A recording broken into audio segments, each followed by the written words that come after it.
이게 있죠. 이 헤르츠라고 하는 그 단위는 물론 펄스가 실험에 의해서 이렇게 진동수를 이제 정의를 했었던 것이죠. 근데 예를 들어서 이 헤르츠라고 하는 것은 쉽게 말해서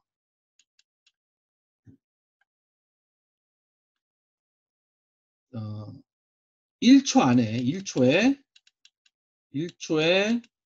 몇 번 진동하느냐, 몇 번 진동하느냐, 즉 세크분의 1을 진동하느냐라고 하는 것이죠. 그래서 이 단위를 어떻게 나타낼 수 있냐면 여기서 나타낸 것처럼 자 세크분의 1, 즉 또는 세크의 인버스로 이렇게 표시할 수 있죠. 즉 1초에 몇 번 진동을 하느냐를 얘기를 하는 게 바로 헤르츠이다 라고 하는 것을 이해를 해보면 되겠죠. 즉 예를 들어 1초가 이렇게 있다. 이 사이 간격이 0초, 1초 라고 했을 때 0과 1초 사이에 과연 이 진동하는 게 몇 개 있을 것이냐라고 하는 얘기가 되겠죠. 예를 들어서 파장이 짧은 놈들은 1초 안에 진동수가 많이 생길 것이고요. 그리고 파장이 긴 놈들은 똑같은 초 안에 몇 개 들어있지 않겠죠. 그래서 진동수가 작으면 작을수록 진동수가 작다는 얘기는 파장이 길다라고 하는 뜻이고요. 파장이 즉 진동수 진동수를 U로 표시해 봅시다. U가 작다는 얘기는 즉 진동하는 게 진동하고 있는 게 작다는 얘기는 바로 파장이 길다라고 하는 뜻이 되고요. 그렇죠? 그리고 진동수 U가 크다라고 하는 얘기, 즉 진동수가 많다라고 하는 얘기는 바로 상대적으로 1초 안에 진동할 수 있는 그 파장의 이 파가 파장이 작다라고 하는 그런 뜻이 되겠습니다. 그래서 이거는 이제 참고로 알고 있으면 좋겠습니다. 자, 그리고 이제 이 웨이브에 관련된 관련된 중요한 식이 바로 기세 정의로부터 이제 나타날 수 있는 그 식이 되겠고요. 자, 두 번째로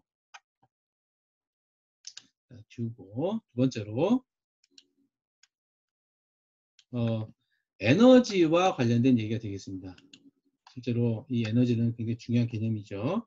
이 에너지는 바로 포톤이라고 하는 입자들로 되어 있다. 자, 아까는 웨이브라고 이렇게 했었던 것이었고요. 그죠? 그리고 두 번째 그 입자적인 성질을 갖고 있는 것들 라고 해서 기하공학에서 다뤘었던 레이의 개념이라고 생각해보면 좋을 것 같습니다. 자, 이거 갖고 이해를 해보면 좋겠다. 그래서 아까 얘기했던 예를 여기로 계산했던 것처럼 어떤 특정한 파장을 갖고 있는 게 진동수가 어떻게 될 것이냐를 이렇게 구할 수 있었던 것처럼 그러면 똑같이 이런 파장을 가지고 있는 포톤들이 있겠죠. 이 포톤들의 에너지는 어떻게 될 것이냐 라고 하는 것이죠.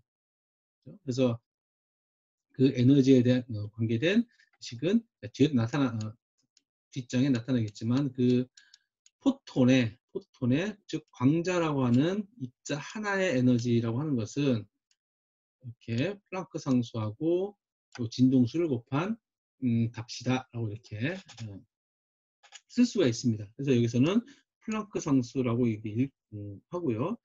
H라고 읽지만 정확하게는 우리가 하라고 읽습니다. 그래서 에너지라고 하는 것은 에너지 E라고 하는 것은 바로 하 뉴라고 이렇게 얘기할 수 있습니다. 즉 한 개의 광자가 갖고 있는 에너지라고 하는 것은 플랑크 상수에다가 우리가 알고 예를 들어 요거라면 요 파장이 가지고 있는 진동수하고 요 플랑크 상수인 하를 곱한 것이 되겠습니다. 그래서 이 플랑크 상수는 우리가 알고 있는 것처럼 다음 페이지를 잠시 보면 좋겠습니다. 자, 이렇게 나타낼 수가 있겠죠. 자, 플랑크 상수는 여기 나타낸 것처럼 6.626 곱하기 10의 마이너스 34승 줄 곱하기 세크가 되겠습니다. 그래서 이 플랑크 상수 하라고 하는 것은 플랑크에 의해서 이제 실제로 계산이 된 그 상수라고 해서 플랑크 상수라고 합니다. 그리고 아까 썼던 것처럼 E는 하, 뉴로 이렇게 표시할 수 있고요. 앞서 이 진동수, 요 진동수니까 요 진동수는 아까 그 광속과 파장과의 관계된 식으로부터도 이렇게 간략하게 이렇게 유도를 할 수 있겠죠. 자, 그렇다면 아까 앞서 했었던 것처럼 550 나노미터, 550 나노미터의로 진동하고 있는 입자, 즉 광자의 에너지는 어떻게 될 것이냐 하면 아까 이 550 나노미터가 가지고 있는 광자인 경우에 대해서 진동수를 구했었죠. 자, 그런 그 구할 수도 있고 여기서 나타내 보면 H에다가 플랑크 상수 H에다가 곱하기 하나씩 다 써보겠습니다. 그러면 6.626 곱하기 10의 마이너스 34승 줄 곱하기 세크에다가 곱하기 광속이 3 곱하기 10의 8승 미터 퍼 세크가 되겠죠. 자, 그리고 여기다가 곱하기, 그리고 요 파장 있죠. 다시 여기다가 나누기죠. 나누기 파장이 바로 550, 바로 나노미터는 10의 마이너스 9승 미터가 이렇게 된다라고 하는 것을 이제 알 수가 있겠죠. 그래서 이걸 하나씩 계산을 해보면 이렇게 없어지고 이렇게 없어지기 때문에 바로 광자의 에너지는 어느 정도 되냐면 바로 이 6.616 곱하기 10의 마이너스 34승 곱하기 3 곱하기 10의 8승에다가 550 곱하기 10의 마이너스 9승으로 나누어주면 어떠한 값의 단위가 줄이 이렇게 되겠습니다. 그래서 그 550 나노미터의 입자에 대한 에너지는 이렇게 여기서 계산되어 있는 에너지다라고 이렇게 이해를 해보면 좋겠습니다. 이게 바로 앞에서 얘기했던 것처럼 이 전자기파의 두 가지 중요한 공식이 되겠습니다. 그래서 하나는 웨이브가 가지게 되는 그 파장은 바로 진동수를 구할 수가 있고 그 진동수를 가지고 바로 에너지를 구할 수 있다라고 이렇게 이해를 해보면 되겠습니다. 자, 다음으로 예를 들어서 우리가 일상생활에서 나타낸 그 부분들을 한번 살펴보도록 하죠. 자, 우선 우리 형광 램프의 형광체가 있습니다. 이 형광체는 우리가 쉽게 말해서 우리 그 스티커와 관련된 것들도 이제 있죠. 예를 들어 우리 그린색 형광체라든지 아니면 우리 밤에 야간에 잘 보이게끔 하는 형광색 뭐 X반도라든지 아니면 그 여러 가지 야간에 잘 보이게끔 할 수 있는 초록색 그 물체들이 있습니다. 자, 그 물체들을 이제 형광체라고 이렇게 얘기를 합니다. 이 형광체는 바로 우리가 실제로 눈으로 봤을 때는 약 초록색 개념인 그 550 나노미터의 파장을 가진 이 빛을 우리가 보는데 그 실제로 이 빛을 내는 그 형광체 하나하나는 어떻게 해서 이게 나오는 것이냐를 얘기를 하고 해보고자 하는 겁니다. 자, 이 부분은 바로 254 나노미터의 광자를 흡수를 했었을 때 이 형광체는 특수한 형광체를 말합니다. 초록색 즉 550 나노미터의 파장을 갖는 빛을 만드는 형광체를 말합니다. 모든 형광체가 그런 게 아니고 이 형광체인 경우에 대해서는 254 나노미터의 이건 자외선 영역입니다. 자외선 그 에너지를 가졌을 때 그 에너지를 흡수를 했다가 원래 상태로 돌아오기 위해서 빛을 내는데 이때 나타내는 빛이 550 나노미터의 빛이 돼요. 자, 이거를 우리가 조금 더 이해를 하기 쉽게 생각을 해보면 우리 에너지 준이라고 이렇게 표현을 합니다. 엑사이트 스테이트하고 에너지인데 자, 그라운드 스테이트라고 표시합니다. 자, 이 말은 무슨 말이냐면 그라운드 스테이트는 아무렇지 외부의 영향이 없는 상태, 즉 그라운드 스테이트라고 얘기를 하고요. 외부의 어떤 자극을 받았을 때 얘가 흥분을 한 상태, 즉 그걸 이제 excited energy라고 이렇게 얘기를 합니다. 자, 간략하게만 그 개념만 이렇게 설명하겠습니다. 외부로부터 여기서는 254 나노미터인 거죠. 254 나노미터의 포톤, 이 포톤이 입사를 했습니다. 즉 어떤 형광체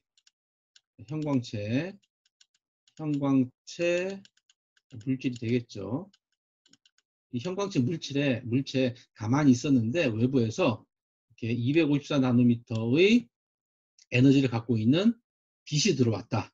이걸 빛으로 표현합니다. 빛이 들어왔을 때 이 상태에 있었던 이 원자들이 있죠. 이 원자들이 에너지를 받습니다. 이것도 분명히 아까 요 식에서 나타내는 그 에너지를 받겠죠. 254 나노미터라고 하면 여기서 어떻게 될까요? 여기서는 뭐 H 곱하기 C에다가 플랑크 상수 곱하기 C에다가 254 나노미터가 되겠죠. 이걸 해보면 계산해보면 어쩌고 저쩌고 줄이 되겠죠. 이 에너지를 가지고 있는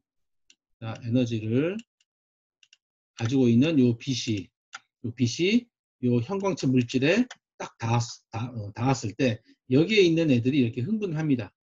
이렇게 즉 에너지를 받았기 때문에 그 에너지로 인해서 excited 즉 흥분된 상태가 되는 것이죠.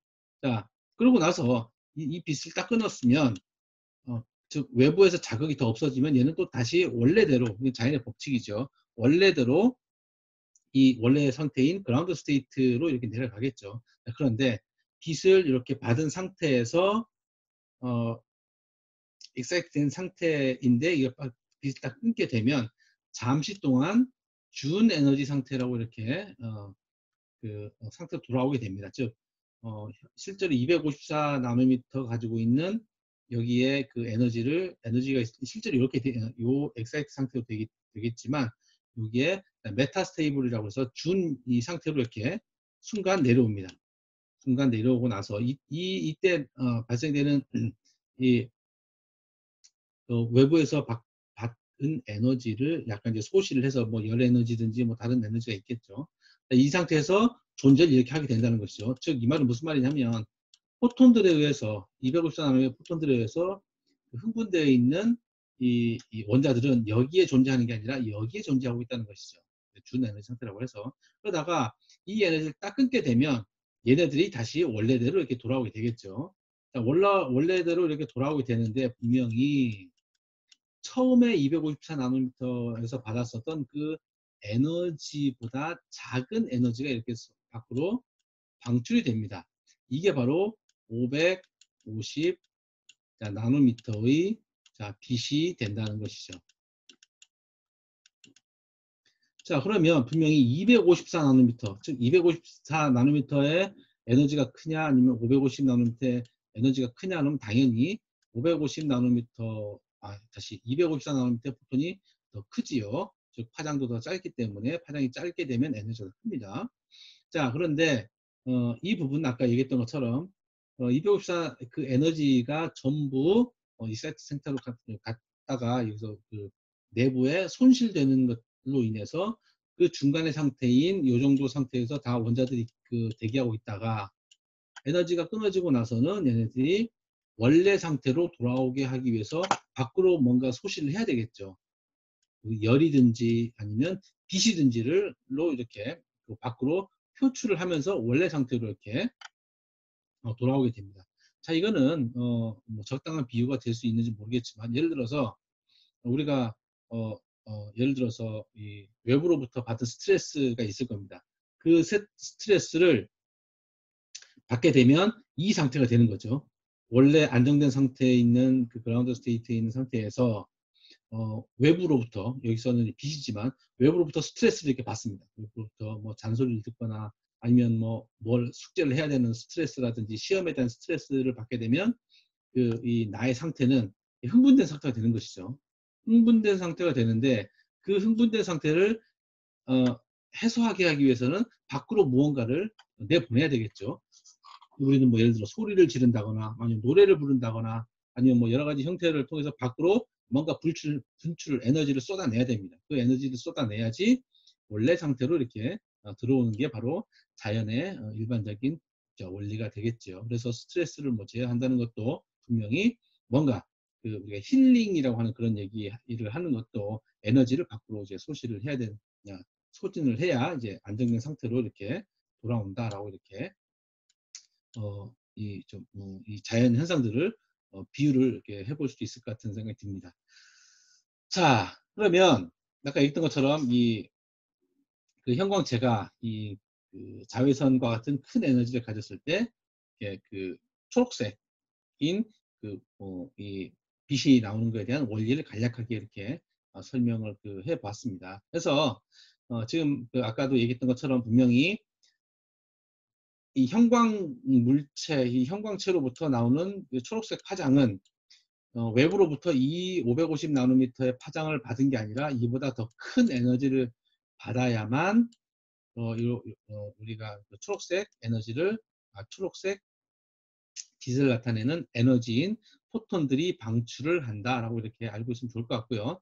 자, 이거를 그 에너지에 대한 감소폭을 실제로 계산해 보면 약 46%가 된다는 것이죠. 그래서 이 그라운드 상태까지 오는데, 여기서부터 여기까지 오는데 빛이 아니라 어떤 뭐 열이라든지 이렇게 손실이 된다, 에너지가 손실이 된다라고 하는 것이죠. 즉 이 말은 자외선 광자 그 에너지가, 이 외부 쪽 온 에너지가 약 46% 정도 빼고는 다 가시광 열로 손실이 되고 나머지 그 부분에 대해서 이렇게 초록색을 나타내는 빛으로 방출이 된다라고 이렇게 알고 있으면 좋겠습니다.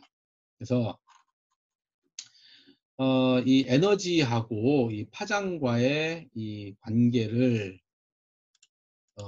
표로 이제 나타낸 게 바로 이 아래 식이 되겠습니다. 그래서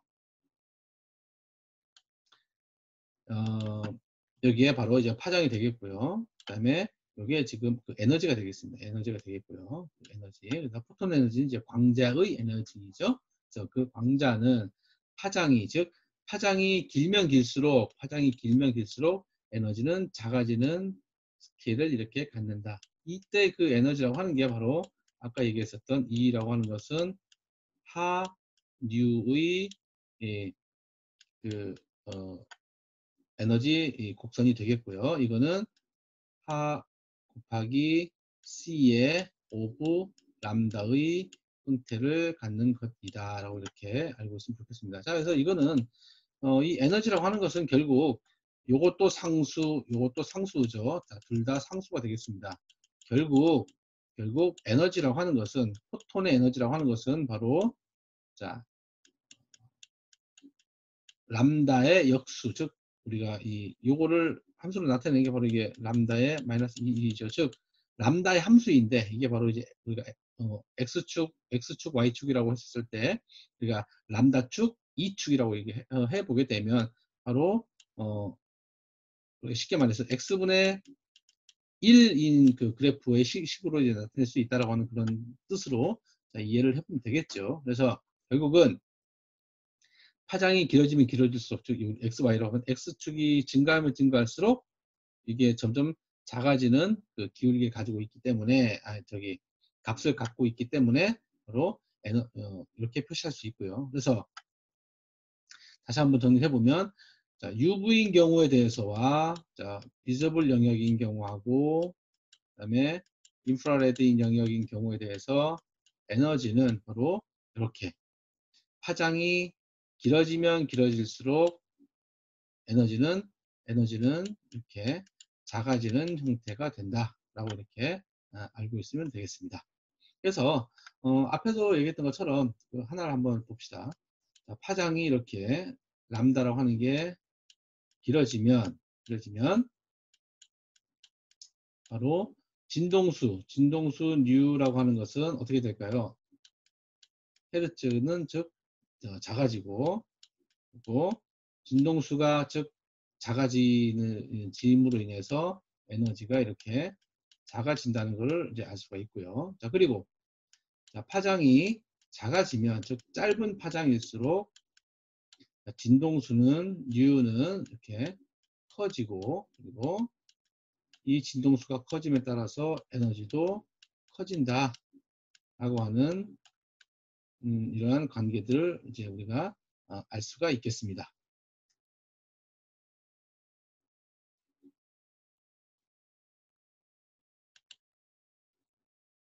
설명을 할 수 있도록 하겠습니다.